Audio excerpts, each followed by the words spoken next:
نحمده ونصلي على رسول الكريم أما بعد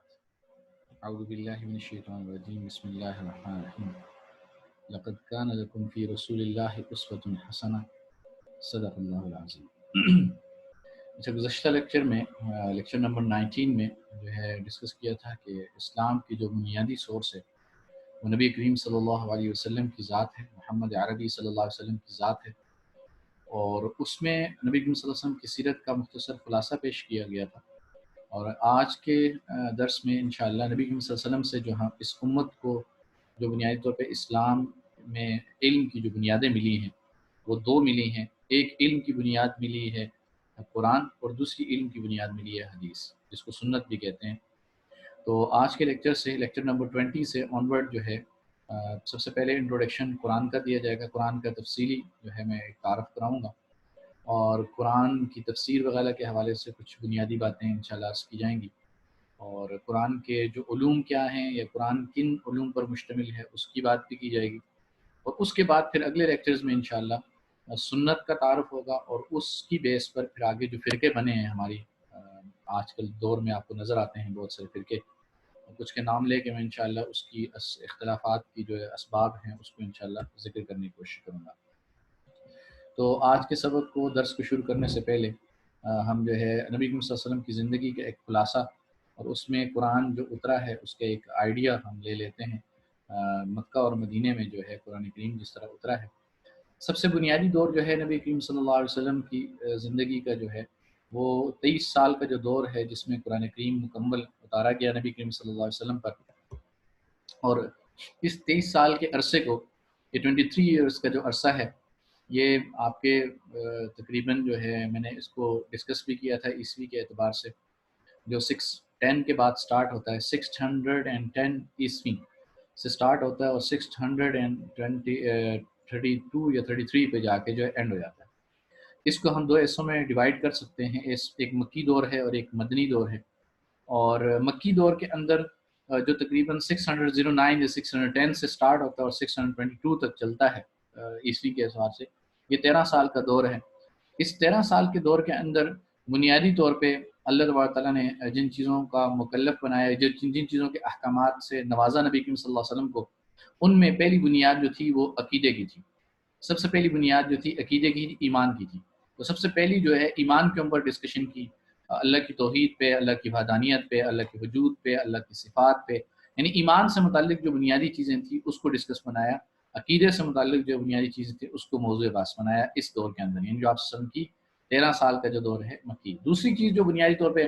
مکی دور کے اندر اس 13 سال کے اندر اللہ تعالیٰ نے ان قرآنی آیات میں اور قرآنی صورتوں میں جو ہے ذکر کی، وہ بنیادی طور پہ آخرت کا تذکرہ تھا، یعنی انسان جب مر جائے گا تو آخرت میں اس نے زندہ ہونا ہے، اور آخرت میں جا کے اس کو سزا بھی ملے گی، جزا بھی ملے گی، اس کا تفصیل سے ذکر کیا ہے، جنت اور جہنم کے نقشے کھینچے گئے ہیں، مکالمہ کیا گیا ہے اور اس کو ذکر کیا گیا۔ اس کے بعد اگر آپ دیکھیں گے تو تیسرے نمبر پر جس چیز کو نبی کریم صلی اللہ علیہ وسلم پر جو قرآن اترا تھا اس کے اندر جس تیسری چیز کو بیان کیا گیا ہے، وہ تیسری چیز بنیادی طور پہ وہ نبی کریم صلی اللہ علیہ وسلم کی رسالت ہے۔ نبی کریم صلی اللہ علیہ وسلم کو رسول بنا کے بھیجا ہے، تو نبی کریم صلی اللہ علیہ وسلم کی رسالت، نبی کریم صلی اللہ علیہ وسلم کی صفات وغیرہ، ان کو اس کے اندر جو ہے تفصیل سے جو ہے بیان کیا گیا۔ چوتھی جو بنیادی چیز اس کے اندر، یہ تین تو بنیادی چیزیں ہیں اور ان تین بنیادی چیزوں پر ہی قرآن نے فوکس کیا ہے، اور چوتھی جو بنیادی چیز ہے جو ضمنی طور پہ بیان کی ہے وہ اخلاق پہ فوکس کیا گیا ہے، وہ ایتھکس پہ فوکس کیا ہے، مورل پرنسپلز پہ فوکس کیا ہے، اور وہ سماجی معاشرتی جو زندگی ہے اس کے اندر جو کس انداز سے پیش آیا جائے، کس انداز سے بیہیو کیا جائے اس پہ فوکس کیا ہے۔ تو بہرحال اس مکی دور میں جو ہے تقریباً 85 صورتیں جو اتری ہیں، جن کو مکی صورتیں بھی کہتے ہیں، وہ تمام صورتیں جو مکی دور میں اتری ہیں وہ مکی صورتیں کہلاتی ہیں، اور وہ جو صورتیں جو مدنی دور میں اتری ہیں وہ مدنی صورتیں کہلاتی ہیں۔ ویسے مکی دور میں جو اتری ہیں 85 صورتیں ہیں، اور 86 لکھا ہوتا ہے،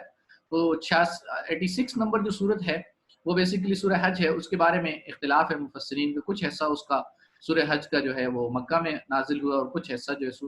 مدینے میں نازل ہوا ہے، اس لیے بعض مفسرین نے اس کو مدینے میں کاؤنٹ کیا ہے، بعض مفسرین نے اس کو جو ہے وہ مکی صورتوں میں کاؤنٹ کیا ہے، اور میں اگر مکی صورتوں میں کاؤنٹ کرتا ہوں ان مفسرین کی رائے کو لیتے ہوئے،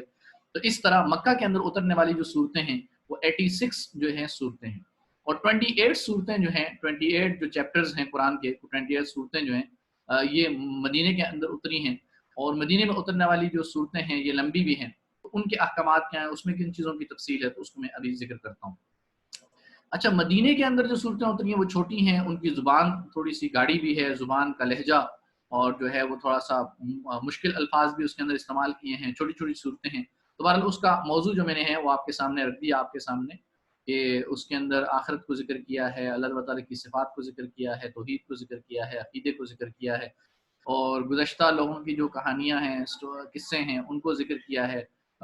دوسری جو قومیں ہیں گزری ہیں ان میں جن کو سزا دی ان کا ذکر کیا ہے، جن کو اللہ تعالیٰ نے انعامات سے نوازا ان کا ذکر کیا، اور مورل پرنسپل، مورل ویلیوز کو جو ہے اللہ تعالیٰ نے اس دور میں ذکر کیا۔ مکہ کے اندر جب قرآن نازل ہونا، مدینے کے اندر جب قرآن نازل ہونا شروع ہوتا ہے، تو مدینے کے اندر جو قرآن اترا ہے اس کے اندر زندگی کے ہر پہلو کو کور کیا۔ ہم اس زندگی کے پہلو کو ہم 3 حصوں میں تقسیم کر سکتے ہیں۔ ایک وہ ایسا جو پریکٹیکل لائف ہے، پریکٹسز جو ہیں آپ کی ڈیلی لائف میں، جو ایکٹیویٹیز ہوتی ہیں، ایکشن ری ایکشن ہوتا ہے، اس کو کور کیا۔ اس کے اندر اگر آپ دیکھیں جو ایکشنز ہیں، بیسیکلی ایک ایکشنز کو لے لیتے ہیں، سیکنڈ جو ہے وہ بلیوز، تھرڈ جو ہے وہ فیلنگز۔ ان تینوں کو جو ہے ان صورتوں کے اندر جو 28 صورتیں ہیں، 28 صورتیں ہیں مدینہ میں جو اتری ہیں، 10 سال کا دور ہے مدینے کا، یکم ہجری سے لے کر 10 ہجری تک کا دور ہے، اور 10 ہجری 11 ہجری میں نبی صلی اللہ علیہ وسلم دنیا سے رخصت ہو جاتے ہیں۔ تو بہرحال اس 10 سال کا جو دور ہے، اس 10 سال کے دور کے اندر جو صورتیں اتری ہیں، تو ان میں فرسٹ ایکشنز کو اگر آپ دیکھیں تو اس کے اندر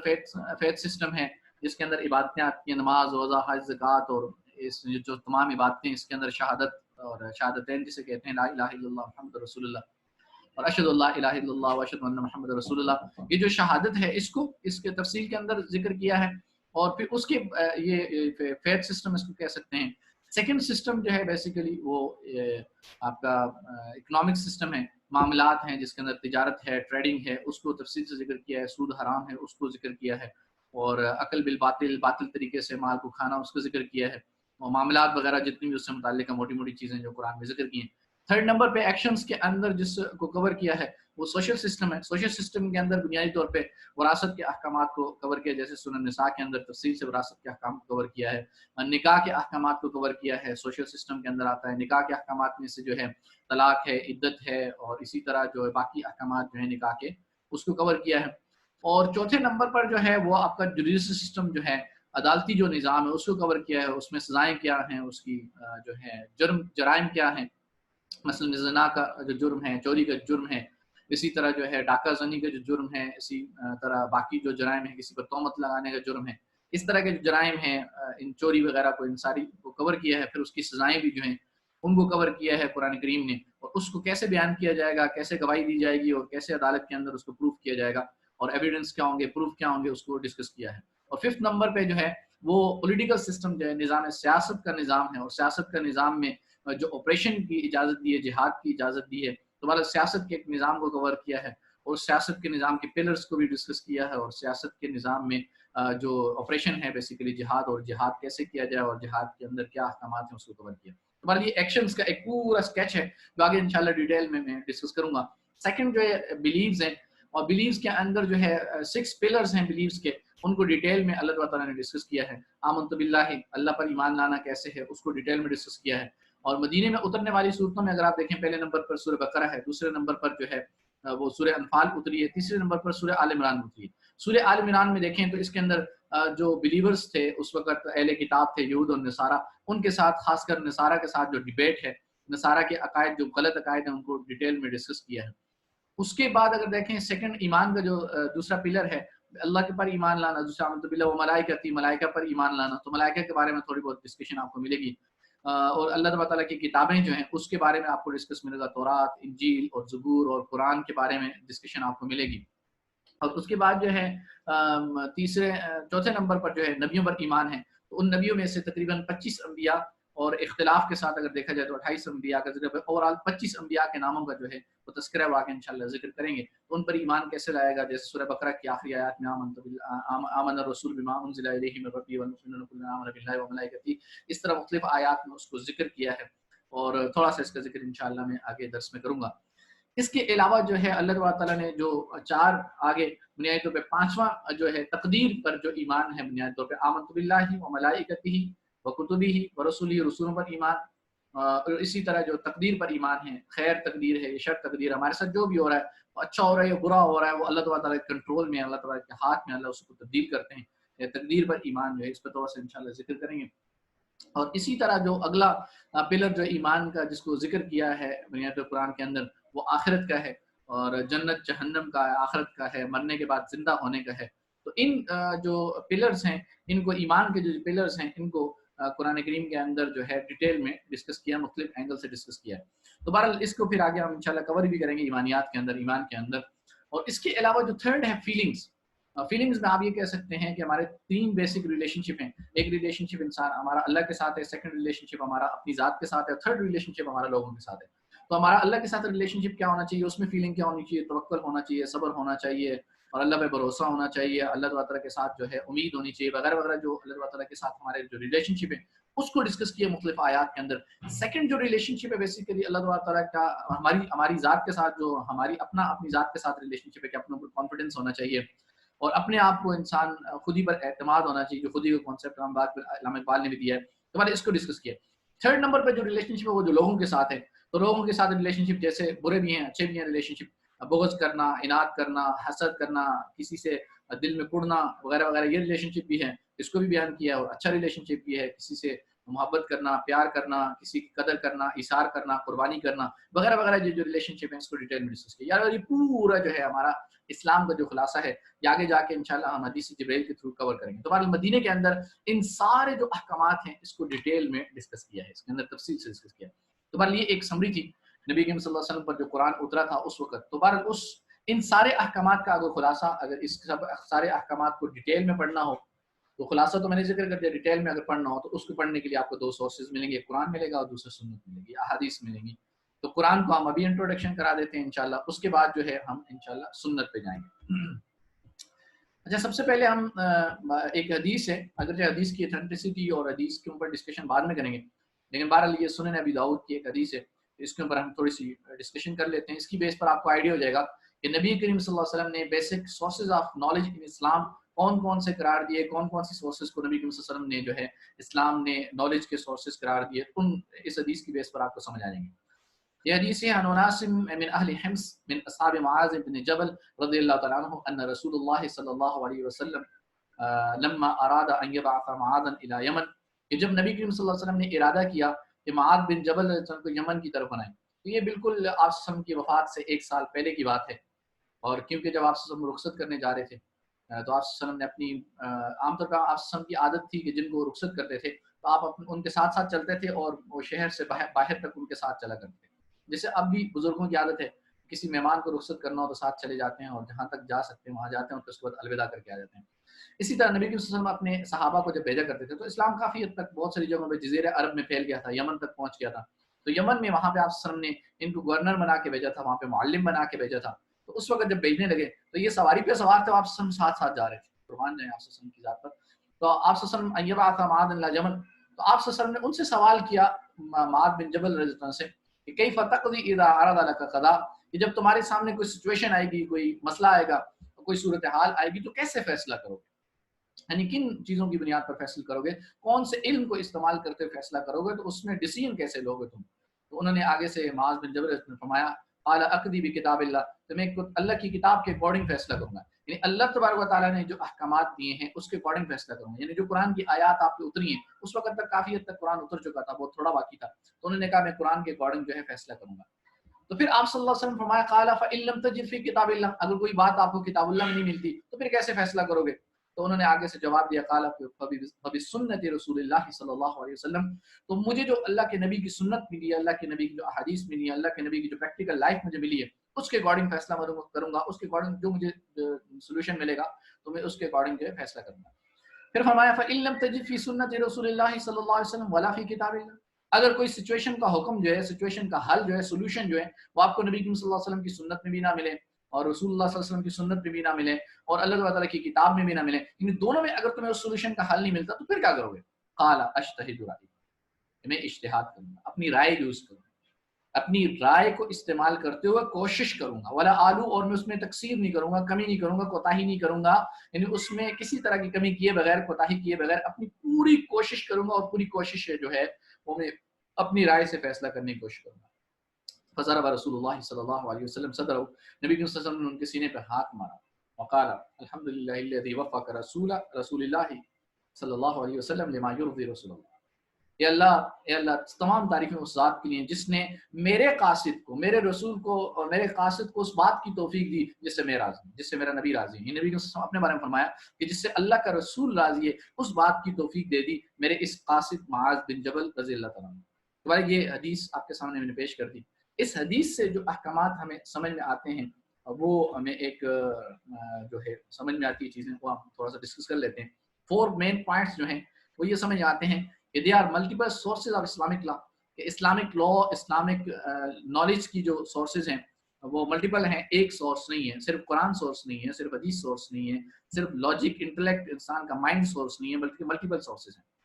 first point. Second point, there is a hierarchy between the sources, in sources کے اندر ہیرارکی ہے۔ فرسٹ نمبر پہ فرسٹ سورس ہے قرآن، سیکنڈ سورس ہے سنت، تھرڈ سورس ہے انسان کی ریزن۔ یعنی فرسٹ نمبر پہ قرآن ہے، سیکنڈ نمبر پہ سنت ہے، سیکنڈ نمبر پہ آپ سن کے اقوال ہیں، تھرڈ نمبر پہ آپ ریزن ہے، لاجک ہے، عقل ہے، انسان اپنے مائنڈ کو یوز کر سکتا ہے۔ تھرڈ پوائنٹ جو ہے not everything is in the Quran and Sunnah، تمام چیزیں قرآن اور سنت میں بیان نہیں ہیں، یعنی ہر چیز کا بیان قرآن اور سنت میں موجود نہیں ہے۔ قرآن اور سنت میں پرنسپلز موجود ہیں، پرنسپلز مل جاتے ہیں، اصول مل جاتے ہیں، لیکن ہر سچویشن کا حل، ہر سچویشن کا سولوشن جو ہے وہ قرآن اور حدیث میں نہیں ملے گا۔ اس حدیث سے یہ بات سمجھ میں آتی ہے۔ کیوں کہ اگر قرآن میں ساری چیزوں کا حل ہوتا تو آپ سے یہ سوال ہی نہیں پوچھا اگر تم کتاب میں اللہ میں نہ پاؤ۔ اگر حدیث میں ساری چیزوں کا حل ہوتا تو آپ سے پوچھتے ہی نہیں تھے قرآن اور حدیث میں اگر کسی چیز کا حل نہ ملے تو کیا کرو گے۔ تو یہ بات پوچھنا اس بات کی دلیل ہے کہ نبی کریم صلی اللہ علیہ وسلم کا بتلانا اس بات کی دلیل ہے کہ ہر چیز قرآن میں تمہیں اس کا ہر جزئی، ہر عام صورتحال، ہر سچویشن جو آپ کو پیش آتی ہے ڈیلی بیسس پر، ان ہر چیز کا حل جو ہے اس کے پرنسپلز تو مل جائیں گے، لیکن اس سچویشن کا حل لکھا ہوا نہیں ملے گا کہ قرآن نے مثلا لیپ ٹاپ یوز کرنا حلال ہے حرام ہے تو کہیں نہیں لکھا ہوگا حل اللہ تعالی استعمال لیپ ٹاپ، استعمال الحاسوب، ایسا کہیں نہیں لکھا ہوا ملے گا۔ تو بھائی یہ سچویشن ہے، اس کا استعمال ٹھیک ہے، اس کے پرنسپل تو مل جائیں گے، تو اس کے لیے عقل استعمال کرنی پڑے گی۔ فورتھ پوائنٹ جو ہے use of reason is justify when Quran and سنہ آر سائلنٹ، کہ جب قرآن اور سنت سائلنٹ ہوں، قرآن اور سنت چپ ہوں، قرآن اور سنت میں اس حکم کے بارے میں ایکسپلینیشن نہ ہو، ڈیٹیل نہ ہو، تو اس صورت کے اندر ریزن کو یوز کرنا، عقل کو یوز کرنا، مائنڈ کو یوز کرنے کی اجازت ہے۔ تو بہرحال اس حدیث کی بیس پر اور دوسری جو میں نے ڈسکشن آپ کی لائف سے ریلیونٹ جو کی تھی، اور پیچھے جو میں نے ابھی قرآن نبی صلی اللہ علیہ وسلم کی لائف کی جو سمری بتائی پریکٹیکل لائف کے بارے میں، تو اس سے یہ بات سمجھ آتی ہے two fundamental sources of knowledge in Islam. Islam کے اندر دو مین سورسز ہیں، فنڈامنٹل سورسز دو ہیں، پرائمری سورسز ہیں اور سیکنڈری سورسز ہیں۔ پرائمری سورس جو ہے ریولیوشن جو ہے وہی ہے، اور اس میں آپ وہی کو دو حصوں میں ڈیوائڈ کر سکتے ہیں، اس کو دو حصوں میں تقسیم کر سکتے ہیں، اور اس کی دو ٹائپس ہیں وہی کی، ایک ریسائٹڈ ہے، ایک نان ریسائٹڈ ہے۔ ریسائٹڈ وہ وہی ہے جس کی ہم تلاوت کرتے ہیں، جس کو وحی مطلوب بھی کہتے ہیں، پڑھی جانے والی وحی بھی کہتے ہیں، جو قرآن ہے بیسیکلی۔ قرآن ریسائٹڈ جو ہے وہی ہے، اور سنت جو ہے اور حدیث جو ہے وہ نان ریسائٹڈ ہے، جس کو نہیں پڑھا جاتا، جس کی تلاوت نہیں کی جاتی، اس کو سنت کہتے ہیں، اس کو حدیث کہتے ہیں۔ تو بہرحال پرائمری سورسز جو ہمیں سمجھ میں آتے ہیں قرآن اور حدیث، اور سیکنڈری سورسز جو ہیں وہ نالج کے اسلام میں وہ ریزن ہے، عقل ہے، مائنڈ ہے، اور اس عقل اور مائنڈ کو یوز کرنے کو use of reason is also known as اجتہاد، اس کو اجتہاد بھی کہتے ہیں۔ اور اجتہاد اس وجہ سے کہتے ہیں کہ جیسے معاذ بن جبل رضی اللہ عنہ نے فرمایا اجتہد برائے، کہ میں اپنی رائے سے اجتہاد کروں گا، کوشش کروں گا۔ اجتہاد کرنے کہتے ہیں جوہد سے نکلے، جوہد کرنا کہتے ہیں پوری کوشش کرنا، یعنی میں اپنی رائے کو یوز کروں گا، اس میں کوتاہی نہیں کروں گا، کوشش کروں گا۔ دوبارہ سیکنڈری سورسز جو ہیں وہ ریزن ہیں۔ بارہ پھر ریزن کی جیسے وہی کی جو ہے دو ٹائپس ہیں، قرآن اینڈ سننا، اسی طرح ریزن کی بھی دو ٹائپس ہیں، وہ آگے جا کے انشاءاللہ ہم ڈسکس کریں گے۔ ابھی ہم جو اس جگہ پہ اس پوائنٹ پہ لانے کا آبجیکٹو یہ تھا کہ فرسٹ ہم قرآن کو انٹروڈیوس کرائیں گے، سیکنڈ ہم سنت کو انٹروڈیوس کرائیں گے، سنت کی اتھینٹسٹی کو انٹروڈیوس کرائیں گے، تو وہ اگلے لیکچرز میں انشاءاللہ آ جائے گا۔ فرسٹ جو ہے ہم قرآن پہ ڈسکشن کریں گے، سورس آف نالج سے، سورسز آف نالج ان اسلام جو ہے فرسٹ جو ہے وہ قرآن ہے۔ تو ہم سب سے پہلے قرآن کا ایک انٹروڈکشن کراتے ہیں، اس میں کافی حد تک جو انفارمیشن آپ کو چاہیے قرآن سے ریلیونٹ وہ انشاءاللہ اللہ نے چاہا تو ابھی یہاں پہ ڈسکس کر لی جائیں گی۔ اچھا، قرآن کے بارے میں جو ہے سب سے پہلے قرآن کے جو مختلف نام ہیں، قرآن کے جو نام ہیں وہ مثلا ایک نام تو قرآن کا قرآن ہے۔ قرآن کا جو نام ہے قرآن قراء سے نکلا ہے، اس کے روٹ لیٹرز جو ہیں قراء، اس کے لٹرلی میننگز جو ہیں وہ ریسائٹل ہے، ریسائٹل پڑھی جانے والی قرآن۔ تو قرآن پڑھے جانے کی کتاب ہے. قرآن کا نام قرآن یعنی پڑھے جانے والی، جو بھی پڑھی جانے والی چیز ہو اس کو قرآن کہتے ہیں.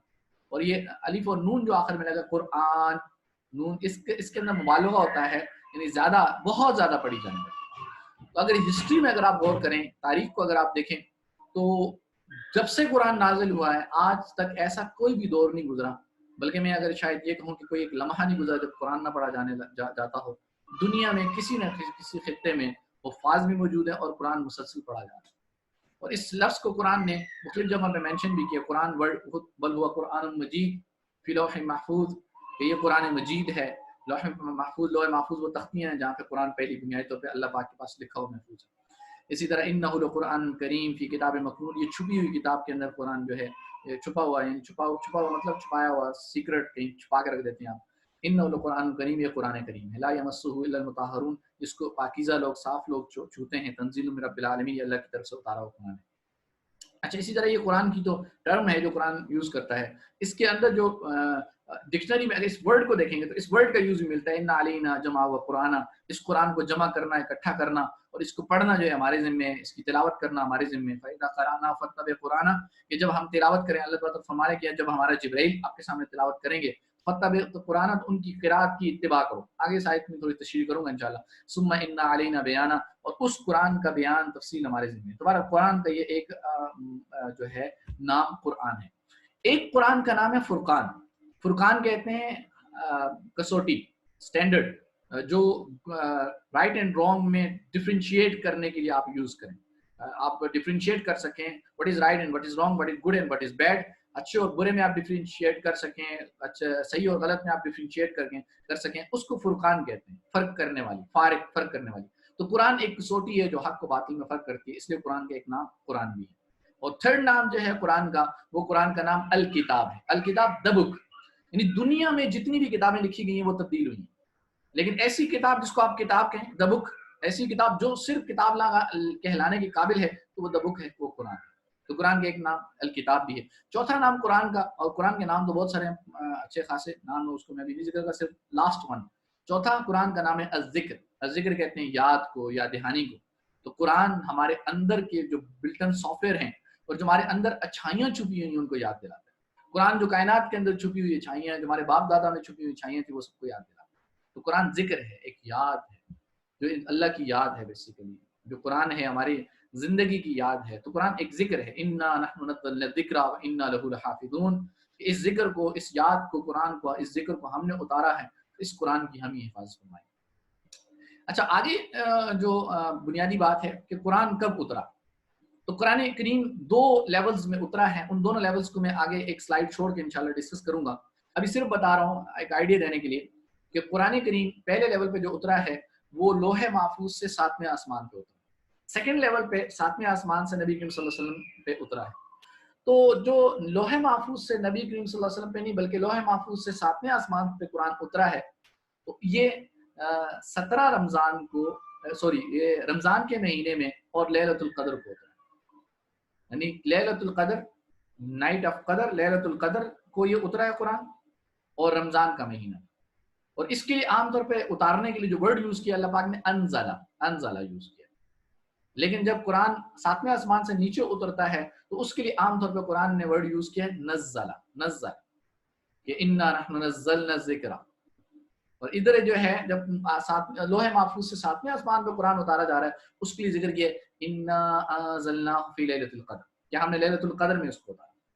تو جبرائیل علیہ السلام کو یہ قرآن دیا گیا، قرآن اتارا گیا، اللہ تعالیٰ نے اتارا اور یہ 7ویں آسمان تک اترا. اس کے بعد نیچے نہیں آیا، اور نیچے جو ہے وہ وقت کے ساتھ ساتھ آیا، وہ آگے اس کی ڈسکس کرتے ہیں. بہرحال یہ لیلۃ القدر میں قرآن اترا، پورا قرآن اکٹھا سارا. انا انزلناہ فی لیلۃ القدر وما ادراک ما لیلۃ القدر لیلۃ القدر خیر من الف شہر. اور کون سے مہینے میں اترا؟ شہر رمضان الذی انزل فیہ القرآن، یہ رمضان کا مہینہ تھا جس کے اندر قرآن اتارا گیا. اب آ جاتے ہیں کہ اب زمین پہ قرآن جب اترنا شروع ہوا تو زمین پہ قرآن اترا ہے. کب اترنا شروع ہوا؟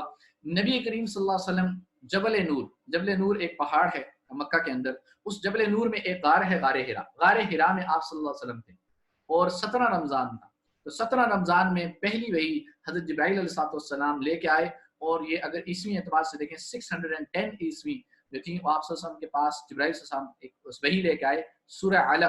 سورہ علق کی پہلی 5 آیات لے کے آئیں جو آپ کے سامنے ہیں۔ اقرأ بسم ربک الذی خلق خلق الانسان من علق اقرأ وربک الاکرم الذی علم بالقلم علم الانسان ما لم یعلم۔ یہ پہلی 5 آیات سورہ علق کی اللہ تعالیٰ نے نبی کریم صلی اللہ علیہ وسلم کو 17 رمضان میں نبی کریم صلی اللہ علیہ وسلم کو یہ پہلی وحی اتری، اور یہ نبوت کا پہلا سال تھا، اور آپ صلی اللہ علیہ وسلم کی ایج تقریباً 40 سال تھی اس وقت یہ پہلی وحی اتری۔ اور اس سے پہلے آپ صلی اللہ علیہ وسلم کو جبرائیل صلی اللہ علیہ وسلم نے سینے سے لگایا اور آپ صلی اللہ علیہ وسلم کو کہا پڑھیے، تو ظاہر بات ہے کوئی تختی لے کے آئے ہوں گے یا کوئی بھی پڑھنے کی بات ہوگی، آپ صلی اللہ علیہ وسلم ما انا بقارئ میں پڑھ نہیں سکتا، تو پھر انہوں نے 3 دفعہ آپ صلی اللہ علیہ وسلم کو گلے سے لگایا، پھر آپ صلی اللہ علیہ وسلم نے یہ تلاوت پڑھی اور آپ صلی اللہ علیہ وسلم گھر ڈرے ڈرے سے گھر میں آئے۔ خدیجہ جو بیگم صاحبہ تھیں آپ صلی اللہ علیہ وسلم کی، انہوں نے جو ہے آپ کو جو ہے تسلی دی، اور اس کے بعد پھر وحی کا سلسلہ جو ہے شروع ہو گیا۔ اور یہ وہی جو ہے اللہ تعالیٰ کے الفاظ ہیں، اللہ تعالیٰ کی قرآن جو ہے seek the blessing from the Quran as it is the word of Allah، اللہ تعالیٰ نے اپنے الفاظ سے نوازنا شروع کیا۔ تو یہ 2 سٹیجز جو آپ کے سامنے ابھی آگے اس سلائڈ کے اندر ذکر کرتا ہوں، تو لوح محفوظ سے فرسٹ سٹیج جو ہے لوح محفوظ سے اللہ تعالیٰ نے 7 ہیون 7ویں آسمان پہ قرآن کو اتارا۔ اس کے اندر کیسے اترا؟ نائٹ آف قدر 610 عیسوی کو اترا، لیلۃ القدر کی رات کو، اور ریفرنس اس کا سورہ قدر ہے۔ اللہ تعالیٰ نے اینجل جبرائیل علیہ السلام کو دیا۔ سیکنڈ فیز جو ہے وہ 7 ہیون سے اور سولر سسٹم جو ہمارا سولر سسٹم جو ہے زمین، اس پہ اترا۔ کیسے اترا؟ بٹ بائی بٹ، آیا بائی آیا، ایک ایک آیت کر کے، ایک ایک سورت کر کے، سورہ بائی سورہ، اور 23 ایئرس میں اترا ہے، 23 سال میں یہ قرآن اترا ہے، جس میں فرسٹ وحی جو آئی ہے وہ 610 عیسوی، اور وہ پہلی وحی میں 5 آیات سورہ علق کی 5 آیات دی گئی، غار حرا میں دی گئی جو جبل نور میں واقع ہے۔ اس کی زبان جو تھی کلاسک عربک لینگویج ہے، اور یہ کمپائل ہوا ٹوٹل قرآن جو ہے 23 ایئرس میں، 13 سال مکہ میں اور 10 سال مدینے میں۔ اور اترنے کی وجہ کیا تھی؟ Some time people would come and ask prophet صلی اللہ علیہ وسلم a question and he would not know the answer and wait for the wahi to come down۔ آپ سے صحابہ کے یا لوگ آ کے سوال کیا کرتے تھے، آپ سے انتظار کرتے تھے وہی اترتی تھی، اس طرح قرآن اترا۔ دوسرا یہ کہ کوئی سچویشن ہوتی تھی، some time situation would take place، کوئی سچویشن پیش آتی تھی جس کی بیس پر جو ہے قرآن اترا کرتا تھا۔ اس کے علاوہ بھی جو عرب کے حالات تھے، برے حالات تھے، ان برے حالات کی اصلاح کے لیے قرآن اترا کرتا تھا۔ تو بہرحال اس طرح قرآن جو ہے 7ویں آسمان سے نیچے اترتا رہا، جس میں 86 صورتیں مکہ میں اتری، اور باقی 28 جو چیپٹرز ہیں، صورتیں ہیں قرآن کی، وہ مدینے میں جو اتری ہیں، اور اس طرح 114 صورتیں جو ہیں وہ قرآن کی ہو گئی۔ اب ہم اگلے لیول پہ دیکھتے ہیں، تھوڑا سا انٹروڈکشن بعد، collection and compilation of the Quran, کہ قرآن جو کمپائل جو ہوا ہے، قرآن کو جو ہے کمپائل کیا گیا ہے قرآن کو، وہ کس کس دور میں ہوا ہے، کیسے کیسے ہوا ہے، تو اس کو ایک نظر جو ہے ہم دیکھ لیتے ہیں۔ اچھا، یہ 3 ادوار ہیں جس میں قرآن جو ہے وہ کمپائل ہوا ہے، کمپائلیشن جو ہے قرآن کی، اور کلیکشن جو قرآن کی ہوئی ہے، جس میں قرآن جو آج ہمارے پاس محفوظ ہے۔ فرسٹ ہے ڈیورنگ دا پروفٹ لائف، آپ صلی اللہ علیہ وسلم کی زندگی میں، اور سیکنڈ جو ہے وہ بکر صدیق رضی اللہ عنہ، خلیفہ جو اول ہیں، اور بکر صدیق رضی اللہ عنہ دور میں، اور تھرڈ جو ہے خلیفہ سیدنا عثمان رضی اللہ تعالیٰ عنہ جو ہے، ان کے دور میں جو ہے یہ قرآن جو ہے اس کو اکٹھا کیا گیا، اس کے جو ہمارے پاس آج رکھنی فارم میں۔ سب سے پہلے ہم نبی کریم صلی اللہ علیہ وسلم کی زندگی میں دیکھتے ہیں، تو نبی کریم صلی اللہ علیہ وسلم کی زندگی میں دیکھنے سے پہلے ایک چھوٹا سا پوائنٹ، نبی کریم صلی اللہ علیہ وسلم جب بھی اللہ تعالیٰ نے کسی نبی کو جو وحی سے نوازا ہے، جو اپنی تعلیمات سے نوازا ہے، تو وہ تعلیمات سے 3 طریقوں سے نوازا ہے۔ یعنی جب بھی اللہ تعالیٰ نے، ہم نے پہلے 4 ways of guidance 4 kind of guidance جو ہے ہم نے اس کو دیکھا تھا، اس میں 4th one جو تھی وحی تھی۔ تمہارا اللہ تعالیٰ کا جو کلام ہے، اللہ تعالیٰ اپنے کلام کو، اپنی تعلیمات کو، اپنی گائیڈنس کو، اور اپنی جو ہدایات تھی اس کو 3 طریقوں سے اللہ تعالیٰ نے نوازا ہے، اور ان 3 طریقوں کو سورہ شورى میں آیت نمبر 51 میں اللہ تعالیٰ نے ذکر کیا ہے۔ فرسٹ جو ہے ما کان لبشر ان یکلم اللہ، کوئی بھی انسان ڈائریکٹلی اللہ سے کلام نہیں کر سکتا، تو کلام کرنے کا ذریعہ کیا ہے؟ الا وحیا، ایک میسج، سیکرٹ میسج جو ہے اللہ پاک نواز دیتے ہیں۔ وہ سیکرٹ میسج کیسے کیسے آتا ہے؟ وہ سیکرٹ میسج صرف نبی کو نہیں آتا، نبی کو بھی آتا ہے، لیکن نبی کے علاوہ کو بھی سیکرٹ میسج جو ہے وحی کا ورڈ یوز کر کے دیا گیا ہے۔ تو بہرحال ایک طریقہ وحی کا ہے، یعنی سیکرٹ میسج کسی کے دل میں ڈال دینا، جیسے میں آپ کو واٹس ایپ کروں تو آپ کو میسج آئے گا، کسی کو پتہ بھی نہیں چلے گا۔ اسی طرح ہمارے اندر بلٹ ان سافٹ ویئر ہے، اللہ وہاں سے میسج بھیجتے ہیں، وہ ہمارا دل ریسیو کرتا ہے۔ تو اللہ کے نبی کے جو تھے وہ دل ریسیو کرتا تھا اس میسج کو، اور پھر اس میسج کو وہ لوگوں تک کنوے کرتے تھے۔ تو وہی اس کو کہتے ہیں. سیکنڈ جو ہے اللہ تعالیٰ جو اپنا پیغام اپنی ہدایات نوازتے ہیں میں ورائے حجاب پردے کے پیچھے، یعنی نور کا پردہ ہوتا ہے، اس نور کے پردے کے پیچھے سے جو اللہ تعالیٰ اپنے احکامات کو نوازتے ہیں، اپنا دیدار نہیں کرواتے. تیسرا جو یرسل رسول، یا رسول کو بھیجتے ہیں، اپنے میسنجر کو بھیجتے ہیں، اپنے جو میسج لے کے آتا ہے. اور عام طور پہ یہ سلیکشن جو کی ہے جبرائیل علیہ السلام کی ہے. جبرائیل علیہ السلام کو بھیجا وہی دے کر، اور انہوں نے آ کے جو وہی یا تو زبانی کنوے کر دی یا پھر ریٹن فارم میں کوئی تختیاں لے کے آئے، وہ ان کو ہینڈ اوور کر دی. جیسے موسیٰ علیہ السلام کو تختیاں نوازی گئی، ان تختیوں پہ لکھی ہوئی تھی ساری وہی تورات جو ہے وہ لکھی ہوئی تھی اس کے اندر. تو رسول فیوحی بإذنہ ما یشاء انہ علی حکیم. یہ تین طریقے ہیں اللہ تعالیٰ اپنی احکامات کو نوازنے کے. اس تین طریقوں سے اللہ تعالیٰ احکامات کو نوازتے ہیں. فرسٹ جو ہے ڈیوائن کمیونیکیشن تھرو دا وہی کے ذریعے جو کمیونیکیٹ کرتے ہیں اپنے میسج کو اللہ تعالیٰ. تو وہی جو ہے مختلف اینگل میں مختلف طریقوں سے قرآن میں استعمال ہوئی ہے. صرف اس کو مینشن کر دیتا ہوں کہ جو بلٹ ان سافٹ ویئر ہیں، جیسے ہم نے فرسٹ ماڈیول میں ڈسکس بھی کیا تھا، وَأَوْحَىٰ رَبُّكَ إِلَى النَّحْلِ أَنِ اتَّخِذِي مِنَ الْجِبَالِ بُيُوتًا وَمِنَ الشَّجَرِ وَمِمَّا يَعْرِشُونَ. کہ جیسے شہد کی مکھی کے اندر بلٹ ان سافٹ ویئر ہے، یعنی وہ وہی انفارمیشن ریسیو کرتی ہے، اسی انفارمیشن کی بیس پر وہ ریئیکٹ کر رہی ہوتی ہے، وہ اس کے خلاف کر ہی نہیں سکتی. یعنی وہ گھر اونچی جگہ پہ بنائے گی، وہ اس کو راستہ پتہ ہے کہاں سے جانا ہے، اور وہ کیا کھائے گی یہ اس کو پتہ ہے، اس کو بتانے کی ضرورت نہیں ہے. ایسا نہیں ہوگا کہ کوئی جا کے بتائے گا. تو انسٹنکٹ جو ہے، انسٹنکٹ اس کے تھرو ہمیں انفارمیشن اللہ کی طرف سے مل رہی ہوتی ہے. اللہ پاک نے خود ہی بلٹن ہر انسان کے اندر، ہر جانور کے اندر رکھے ہوئے ہیں. سیکنڈ جس کو آپ وہی کہہ سکتے ہیں، یہ بلٹن سافٹ ویئر ہو گیا. سیکنڈ جو ہے آپ کے جو ہے سجیشن جو ہے ٹو دا مائنڈ، آپ کے مائنڈ کو جو ہے وہ سجیشن دی جاتی ہیں. وَأَوْحَيْنَا إِلَىٰ أُمِّ مُوسَىٰ کہ موسیٰ علیہ السلام نے اپنے بیٹے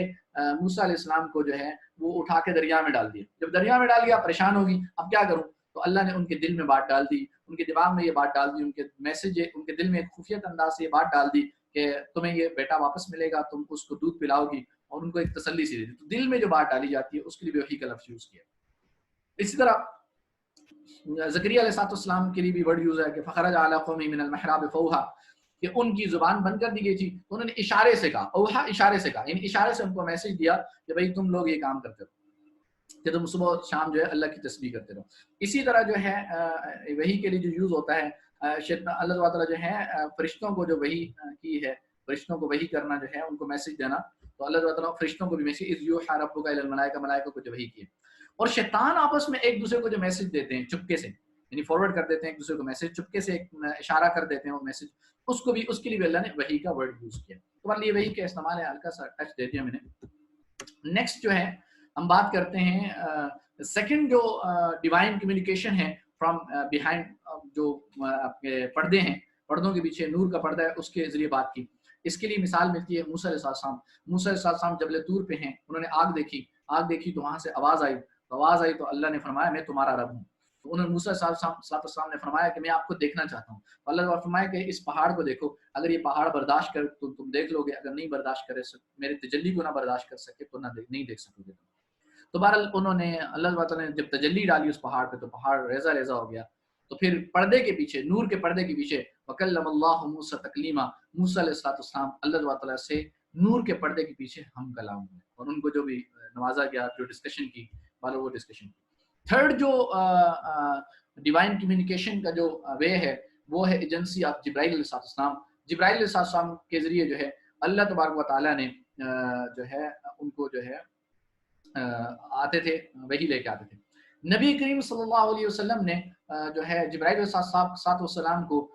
2 مرتبہ ہی صرف اپنی اصلی حالت میں دیکھا ہے، اور اس کے علاوہ باقی دحیہ کلبی دحیہ دال ہا یا ہا دحیہ کلبی رضی اللہ عنہ ایک صحابی تھے، ان کی شکل میں عام طور پہ آیا کرتے تھے، اور وہ آتے تھے نبی صلی اللہ علیہ وسلم کو جو ہے وہی عنایت کر کے چلے جاتے تھے. جب آپ وسلم پہ وہی اترتی تھی، آپ وسلم کے پیشانے پہ پسینہ آ جاتا تھا، جسم بھاری ہو جاتا تھا، اور بہت ساری علامتیں تھیں. مطلب ایک جیسے گھنٹی بجنے کی ٹن ٹن کی آواز آتی ہے، یا مکھیوں کے بن بنانے کی آواز آتی ہے، اس طرح کی آواز محسوس ہوتی تھی جو ہے وہی کی جو ان کو منتقل کی جاتی تھی. تو بہرحال یہ اب تو دوسرے لوگ جو اس چیز کو اس طرح فیل کرتے تھے، محسوس کرتے تھے، نبی کے وسلم کو تو پراپر میسج ان کو فیل ہوتا تھا. اچھا، نبی کریم صلی اللہ علیہ وسلم کے دور میں جو وحی آنا شروع ہوئی تو آپ صلی اللہ علیہ وسلم پہ جو ہے حضرت جبرائیل صلی اللہ علیہ وسلم وحی لے کے آتے تھے. اور ہوتا یہ تھا کہ جبرائیل صلی اللہ علیہ وسلم پہلے پڑھتے تھے، پھر آپ صلی اللہ علیہ وسلم اس کے پیچھے پڑھتے. جیسے ہم کہتے ہیں نا لا تحرک به لسانک لتعجل به، تو آپ پڑھیں گے اسی طرح میرے پیچھے پیچھے پڑھیں گے. تو اس طرح جبرائیل صلی اللہ علیہ وسلم قرآن کو پڑھتے تھے، پھر آپ کے پیچھے پیچھے اس آیت کو نبی صلی اللہ علیہ وسلم دہراتے تھے۔ اب ظاہر بات ہے ایک دفعہ پڑھنے سے یاد تھوڑی ہوتا ہے،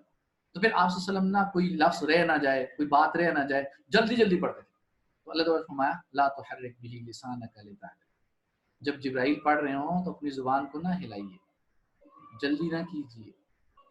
ان علینا جمع قرآن، اس قرآن کو ہم اکٹھا کر دیں گے، اور اس قرآن کو پڑھنا پڑھانا، اس کی تلاوت کرنا یہ ہماری ذمہ داری، آپ فکر نہ کریں، آپ سکون سے جبرائیل علیہ السلام کو سنیں، اس کے بعد آپ اس کو دہرائیں گے۔ ہم اس کو اکٹھا بھی کریں گے ایک جگہ پہ، اور ہم نے اسی قرآن کو انشاءاللہ پڑھیں گے بھی، پڑھائیں گے بھی۔ فَإِذَا قَرَأْنَاهُ، جب ہمارے جبرائیل جو ہیں پڑھیں اس قرآن کو، فَاتَّبِعْ قُرْآنَ، ان کی تلاوت کی اتباع کیجئے، ان کے پیچھے آپ تلاوت کیجئے۔ ثُمَّ إِنَّ عَلَيْنَا بَيَانَهُ، پھر ہم اس قرآن کی جو باتیں ہیں اس کو ہم بیان کریں گے آپ پہ۔ اچھا، نبی کریم صلی اللہ علیہ وسلم پہ جب وحی اترتی تھی تو نبی کریم صلی اللہ علیہ وسلم یاد تو ظاہر بات ہو جاتا تھا، پھر ہر سال رمضان میں اتنا یاد ہوتا تھا اس کو دہراتے بھی تھے، اور آخری سال 2 دفعہ جبرائیل صلی اللہ علیہ وسلم نے آئے، 2 دفعہ قرآن کو دہرایا، یعنی پورے قرآن کو جو اس وقت تک اتر گیا تھا اس کو 2 دفعہ ریپیٹ۔ اس کے بعد ظاہر بات ہے نبی کریم صلی اللہ علیہ وسلم سے رخصت ہو گئے۔ تو بہرحال جب بھی نبی کریم صلی اللہ علیہ وسلم پہ قرآن ہوتا تھا ایک تو یاد، لیکن دوسرا یہ کرتے تھے نبی کریم صلی اللہ علیہ وسلم صحابہ کو بلاتے تھے اور بلا کے کہتے تھے کہ اس آیت کو یہاں لکھ دو، اس سورت کو یہاں لکھ دو۔ تو وہ جو لکھنے والے صحابہ تھے جن کو کاتبین وحی کرتے ہیں، تو ان کاتبین وحی جو تھے، وحی کو لکھنے والے جو صحابہ تھے، وہ تقریباً کسی روایت میں 23 نام آتے ہیں، اور عام طور پہ آپ نے بھی سنا ہوگا 40 صحابہ کے نام ملتے ہیں کاتبین وحی کے۔ مشہور 23 ہیں، باقی 40 کے نام ملیں گے۔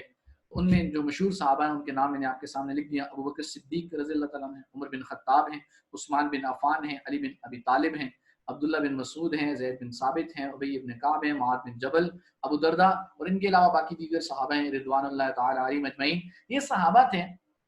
اور یہ آپ صلی اللہ علیہ وسلم جو ہے ان کے یہ بہت سارے صحابہ آپ صلی اللہ علیہ وسلم کے قرآن کو یاد بھی کیا کرتے تھے، لیکن آپ صلی اللہ علیہ وسلم ان صحابہ کو بلاتے تھے اور ان صحابہ سے کہتے تھے کہ اس سورت کو اس سورت کے بعد لکھو، اس آیت کو اس سورت میں فلاں آیت کے بعد لکھ دو۔ تو یہ آپ صلی اللہ علیہ وسلم ان کو ارشاد فرمایا کرتے تھے، اور وہ آپ صلی اللہ علیہ وسلم کے دور میں لکھا کرتے تھے۔ تو بہرحال آپ صلی اللہ علیہ وسلم کے دور، آپ صلی اللہ علیہ وسلم کے دور میں قرآن کریم 2 صورتوں میں محفوظ تھا، ایک ریٹن فارم میں، اور دوسرا جو ہے وہ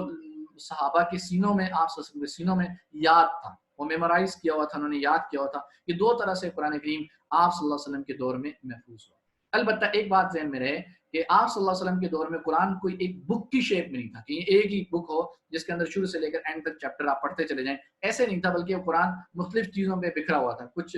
کتابی شکل میں تھا، کچھ پیپرز پہ تھا، کچھ ہڈیوں پہ لکھا ہوا تھا، میں آگے تھوڑا سا میں ذکر کر بھی دوں گا، کچھ جو ہے وہ لکڑیوں پہ لکھا ہوا تھا، کچھ تختیوں پہ لکھا ہوا تھا، کچھ پتھروں پہ لکھا ہوا تھا۔ اس طرح صحابہ نے جو بھی سورسز ان کے پاس اویلیبل تھی ان کو انہوں نے قرآن کو محفوظ کر لیا۔ اچھا، نبی کریم صلی اللہ علیہ وسلم پہ جو قرآن اترا، اب ذرا میں آپ کو تھوڑا سا ذکر کروں ترتیب کے اعتبار سے، جو صورتوں کی ترتیب ہے۔ اگر قرآن آپ کھولیں گے تو قرآن میں پہلے نمبر پہ صورت آپ کو سورہ فاتحہ ملے گی، سیکنڈ نمبر پہ سورہ بقرہ ملے گی، تھرڈ نمبر پہ آپ کو سورہ آل عمران ملے گی، آن ورڈ پھر اس طرح آپ چلتے جائیں گے تو آپ کو صورتیں ملیں گی۔ لیکن اگر نازل ہونے کے اعتبار سے دیکھیں تو ابھی میں نے ذکر کیا سب سے پہلی وہی سورہ علق ملی ہے۔ اب سورہ علق تو بہت بعد میں آتی ہے قرآن کریم میں، یہیں جا کے آپ کو آخر تیسویں پارے میں ملے گی، 30 پارے میں ملے گی، اس کو تو پہلے نمبر پہ ہونا چاہیے، حالانکہ سورہ فاتحہ بہت بعد میں اتری ہے تو سورہ فاتحہ کو پہلے نہیں ہونا چاہیے۔ تو قرآن کی نازل ہونے کی ترتیب اور تھی، اور جو نبی کریم صلی اللہ علیہ وسلم نے قرآن کو لکھوایا ہے وہ ترتیب اور تھی۔ نبی کریم صلی اللہ علیہ وسلم نے جس ترتیب سے قرآن کو لکھوایا ہے وہ ترتیب وہ ہے جس ترتیب سے لوح محفوظ میں قرآن محفوظ ہے، یعنی جس ترتیب سے اللہ تبارک و تعالیٰ کے پاس جو قرآن لکھا ہوا ہے اس ترتیب کو اللہ کے نبی صلی اللہ علیہ وسلم نے صحابہ کو کنوے کیا کہ اب تم جو پہلے نمبر پہ سورہ فاتحہ لکھ دو، دوسرے نمبر پہ سورہ بقرہ۔ حالانکہ سورہ بقرہ اترنے کے اعتبار سے، نازل ہونے کے اعتبار سے یہ مدینے میں پہلی سورت اتری ہے، تو یہ 87 نمبر سورت ہے، اس کو 87 نمبر ہونا چاہیے، لیکن یہ نازل ہونے کے اعتبار سے 87 نمبر ہے۔ اور سورہ انفال جو ہے یہ نازل ہونے کے اعتبار سے 88 ہے، اور سورہ آل عمران نازل ہونے کے اعتبار سے 87 ہے، 87 ہے، اور 87 ہے، اور ویسے قرآن میں تیسرے نمبر پر ہے سورہ آل عمران۔ تو بہرحال یہ آپ صلی اللہ علیہ وسلم نے اللہ تبارک تعالیٰ کی ہدایت کے مطابق قرآن کی صورتوں کی وہی ترتیب بتائی جو ترتیب لوح محفوظ کے اکارڈنگ ہے، اور اس لوح محفوظ کے اکارڈنگ جو قرآن کی ترتیب ہے۔ اچھا، اب آ جائیں، یہ تو میں نے بتا دیا کہ صورتوں کی جو ترتیب ہے یہ اللہ تبارک تعالیٰ کے نبی صلی اللہ علیہ وسلم نے خود ترتیب بتائی ہے وہ لوح محفوظ کے اکارڈنگ۔